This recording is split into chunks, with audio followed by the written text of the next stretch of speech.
ঘরের মধ্যে সবাই আমরা মুখ গোমরা করে বসে আছি।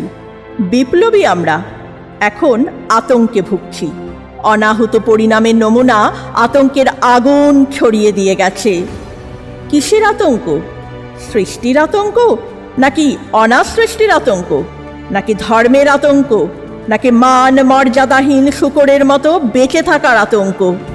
অন্ধকূপ সমাজে নিয়ত নিয়ম মাফিক নির্লজ্জার স্পর্ধা মাথায় নিয়ে ঘটে চলেছে পাশবিক লোমহর্ষক কিছু ঘটনা। মানুষ আজ মানুষ নয়, অতিমানবিক মনুষ্যত্ববর্জিত শয়তানদের খেলাঘর এখন সমাজ। শাসনের নামে শোষণ, মানদণ্ডহীন শিক্ষায় আপ্লুত, সবই প্রহসন। দামাল কিছু ছেলে চাই, যাদের উদ্যমতায় নেই কোনো ভয়, যাদের উদ্যমে জ্বলে উঠবে নিভে যাওয়া তারারা। বিপদ আসবে যাবে, থাকবে তাদের না বলা কথার তেজ।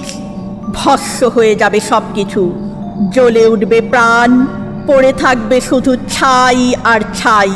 নিভে যাবে অন্ধকার, সেদিন বাজবে কাসর ঘণ্টা, আরো কত কি। অবসান ঘটবে আতঙ্কের।